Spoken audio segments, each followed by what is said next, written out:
Olá, pessoal, tudo bem? Sejam bem-vindos a mais uma aula. Hoje nós vamos trabalhar um pouquinho sobre os principais conteúdos que nós vimos neste bimestre, né? Então, hoje é a nossa aulinha de revisão.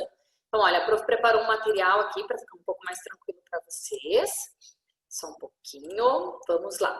Então, assim, galerinha, quando a gente iniciou o nosso bimestre, o primeiro gênero textual que nós vimos nesse bimestre foi relato de viagem. Então, a gente trabalhou lá com o relato de viagem do Zeca Camargo, né, que ele saiu em várias viagens conhecendo o mundo, digamos assim, né, era uma programação da época, da emissora que ele trabalhava, mas nós tivemos o prazer de acompanhar ali, né, uma leitura de acordo com a viagem, a visita que ele fez a Xanxan, né, no Peru. Então, nós podemos acompanhar todas as características do relato de viagem. Depois nós vimos também o relato de viagem do Amir Klein, que atravessou o oceano em 100 dias, né, num barquinho a remo. E essa semana a gente também viu um relato de viagem do Caio Vilela, né, que estava falando sobre uma viagem de férias que ele fez de barco pelo Rio Amazonas, né, com os filhos, que foi o último relato que a gente viu. Mas, assim, foi um gênero textual que a gente trabalhou bastante neste bimestre. Eu coloquei aqui algumas características, né, que são bem relevantes para que vocês lembrem, para que auxilie vocês digamos assim, em como reconhecer o relato de viagem, né? Quando a gente fala das características dos textos, basicamente elas existem para isso, para a gente saber qual é o poema, qual é o relato de viagem, qual é a notícia, né, para que a gente consiga identificar, né, com bastante facilidade. Então, assim, ó, no caso do relato de viagem, né, a história é contada por uma pessoa real, né, gente? Ah, professora, mas existe relato de viagem fictício? Ah, nada nos impede, né, que a gente produza um fictício, mas geralmente ele é contado por uma pessoa real, é uma viagem que existiu. E ele é contado, gente, em primeira pessoa, né? É você que viajou, você foi para o Rio de Janeiro, você foi para Minas, você foi para Disney, você viajou, é você contando, né? Pode ser contado em primeira pessoa. Os relatos são reais, né? E é claro que daí a gente conta aqueles episódios que são mais significativos, que são mais importantes, né? A gente não vai contar coisinhas que não tem tanto valor assim. A gente vai contar aquilo que nos chamou a atenção. Ah, professora, mas eu vou falar sobre um restaurante que eu fui e eu gostei muito. Olha, legal, é um fato significativo. Você gostou muito, alguma coisa lá te chamou a atenção, né? Então, é partindo dessa linha de raciocínio. Descrevem-se lugares e situações, né? Bem comum. E por que descrever, gente? Porque o nosso leitor, ele não foi com a gente na nossa viagem. Então, a gente precisa descrever minuciosamente para que ele consiga ter a sensação, né, de ter a sensação muito mais próxima do que realmente é, para que ele consiga entender o que a gente viveu, né? Claro, tudo vai depender muito do ponto de vista e da imaginação de cada um, mas a gente precisa ser bastante detalhista nessas descrições. Tem a indicação de tempo e de lugar, né? E, na verdade, assim, além de ter a indicação de tempo e de lugar, tem um modo muito particular, né? De ver e de sentir os acontecimentos. Por que, gente, um modo muito particular? Porque foi você que viajou, foi você que viu tudo isso, viveu tudo isso, né? Então, assim, quando a gente fala de relato de viagem, né? O tempo verbal que tem maior predomínio, digamos assim, é o tempo passado. Por quê, gente? Porque é o relato de uma viagem que já aconteceu. Você está contando para alguém, para o teu leitor, algo que você já viveu. Em alguns momentos, em alguns trechinhos, vocês puderam observar que os autores que nós conhecemos, eles utilizavam alguns verbos que nos davam a entender que aquilo estava no presente, né? Então, por que isso acontece, gente? Isso acontece para tentar nos aproximar da leitura, né? Para tentar fazer com que a gente se sinta parte do que a gente está lendo. Mas, basicamente, o tempo verbal que se predomina nesse gênero textual é no passado, tá? Depois, galerinha, depois a gente viu lá os tipos de frases, né? Nós vimos vários tipos de frases, fizemos as classificações, mas assim, para esse momento, né, eu preciso que vocês lembrem um pouquinho sobre o ponto de exclamação. Nós vimos as frases exclamativas, né? E eu preciso que vocês lembrem do ponto de exclamação. Por que a gente utiliza o ponto de exclamação? Então, assim, basicamente, ele é utilizado para expressar alegria, dor, súplica, entusiasmo, susto, né?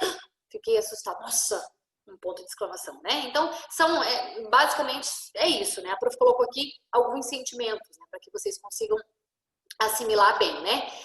Que podem ser expressos, né, e contextualizados na oração, mediante o uso do ponto pontinho de exclamação, né? Por quê, gente? Porque na fala fica fácil a gente identificar, nossa, que a pessoa se assustou, ou que legal, que a pessoa ficou feliz, que a pessoa ficou alegre. Na nossa oralidade é muito fácil da gente identificar, porque a entonação, né, a maneira com que a pessoa conversa com a gente, nos vai transmitir esse recado, né? Então, na oralidade é tranquilo, na fala é tranquilo, a gente consegue identificar.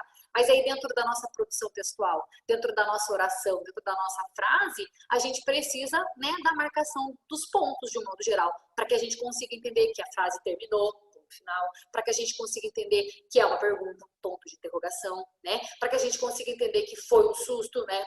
Nossa, um ponto de exclamação, né? Então, basicamente, a gente precisa da pontuação na escrita, né, para substituir aquilo que a gente consegue fazer na fala, tá? Então, assim, ó, a prof colocou aqui alguns exemplos. Então, exemplo 1.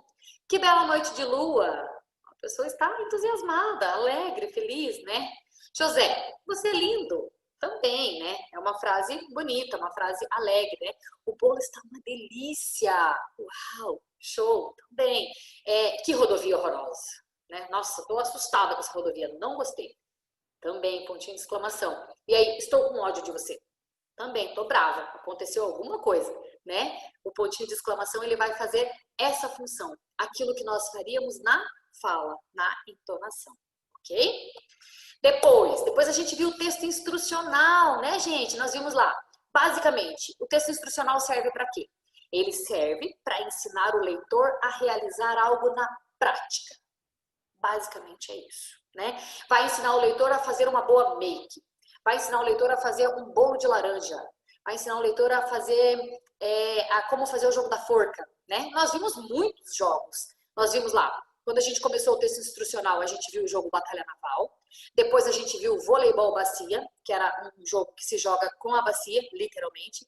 Depois a gente viu, para terminar a unidade, o jogo da forca, né? Então, basicamente, o texto instrucional, ele vem de dar instruções. Ele vem de ensinar o leitor a fazer algo na prática, né? Então, assim, entre eles, nós temos aquele manual de eletrodoméstico, aquele lá que vem junto com o eletrodoméstico e que a gente nunca lê, né? Mas aí, assim, a gente liga o eletrodoméstico, a gente aperta todos os botões. Se algo der errado, aí sim, a gente vai usar o manual de instrução, né? Mas se nada der errado, a gente continua usando o eletrodoméstico normalmente, né?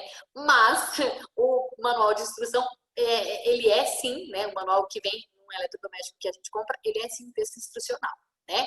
Depois, a gente tem os jogos eletrônicos, as receitas de culinárias, né? Os rótulos de embalagem de uma forma geral, né? Entre outros, gente, entre outros. Então, assim, tudo aquilo que for utilizado para ensinar o leitor a realizar algo na prática, né? É o que a gente vai chamar de texto instrucional. Então, eu posso ensinar o meu leitor a fazer uma maquiagem, eu posso ensinar o meu leitor a desenhar, eu posso ensinar tudo que eu for utilizar para ensinar o meu leitor e tiver um passo a passo, uma sequência, né? É aquilo que eu vou chamar de texto instrucional. Lembrando, gente, no texto instrucional, né, a gente tem o predomínio do modo imperativo. O que é o modo imperativo? É aquele modo que a gente utiliza, né, para ordenar, fazer um pedido, né, dar uma ordem, um conselho para o leitor, né, fazer com que o leitor realize algo, né.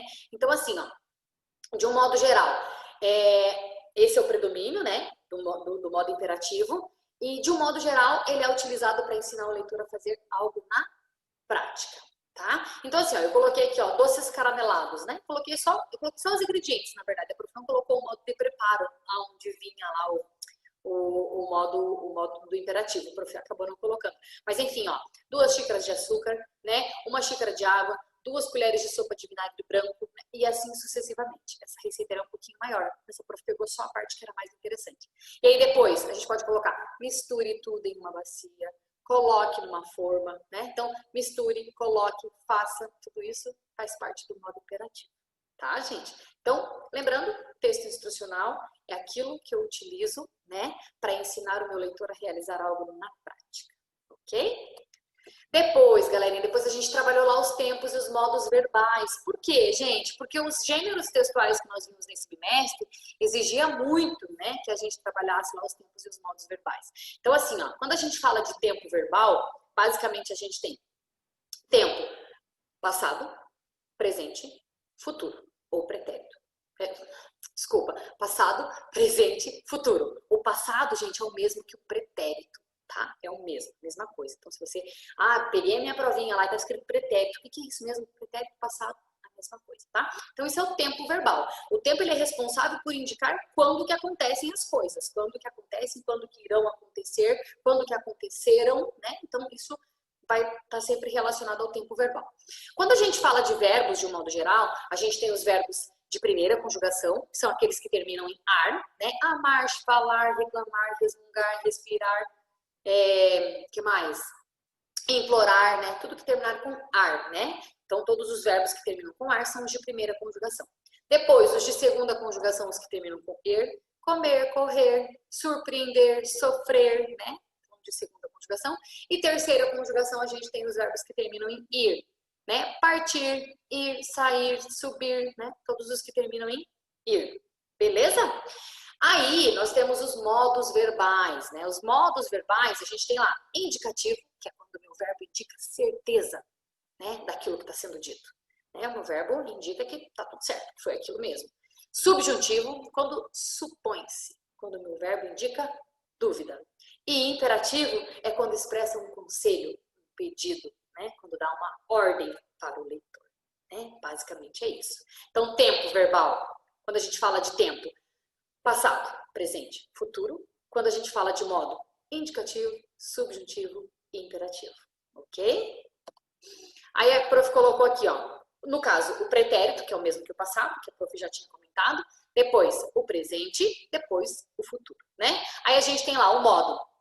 No modo indicativo, a gente tem lá no passado, presente, futuro, né? Algumas coisas, né? Algumas ações que ficaram no passado, no presente e no futuro. Então, assim, ó, pretérito refere-se a eventos que ocorreram no passado, né? Então, assim, ó, indica fatos que já aconteceram, né? O pretérito perfeito é isso. Já aconteceram e os fatos ficaram lá no passado, né? Isso é o pretérito perfeito. Depois a gente tem o pretérito imperfeito, né? O imperfeito seria o quê? Indica fatos que ocorreram durante um período no passado. Isto é, né, que tiveram uma certa duração, mas lá no passado. E depois a gente tem o pretérito mais que perfeito, que vai indicar um evento que ocorreu antes de outro, né? Quando a gente tem uma sequência de eventos, uma coisa aconteceu antes da outra. Isso seria o pretérito mais que perfeito, né? Aí a gente tem o presente, né? Refere-se a eventos que ocorrem no momento da enunciação. Então, no momento que a gente está conversando, que a gente está falando, aquilo é o presente, né? Aconteceu naquela hora. Depois, futuro. Refere-se a eventos que ainda ocorrerão, né? Que indica futuro. Lembrando, gente, verbos que terminam, geralmente, né? Os verbos que terminam com AM indica passado. Aotiu indica futuro, né? Então, por isso, eventos que ainda ocorrerão, como está aqui, né? Opa, desculpa. Ocorrerão após o momento da enunciação. Então, a gente tem lá futuro do presente, né? Indica um evento que vai acontecer. Então, assim, por que futuro do presente, né? Eu estou contando agora esse evento, mas ele ainda vai acontecer, futuro do presente.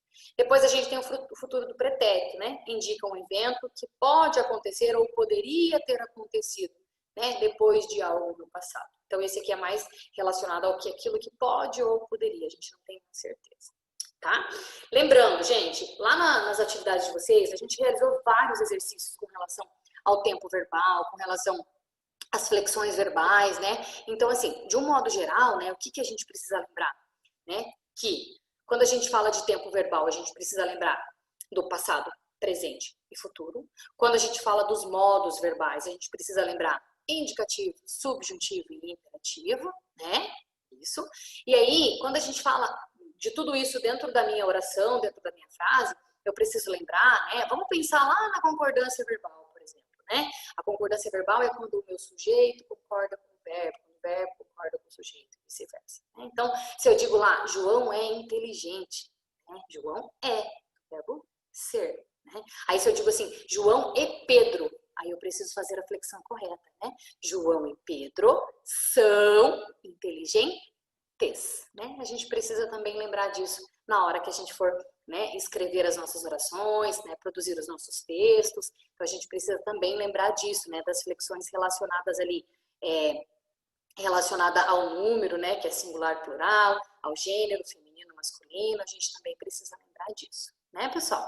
E aí, por último, a gente trabalhou um pouquinho o texto teatral, né, gente? A gente viu lá o Pelicano e a Gaivota, né, que foi um dos textos que a gente viu, né? A dona Gaivota engraçadinha, querendo cobrar R$ 200 numa consulta, mas foi isso que a gente viu, né?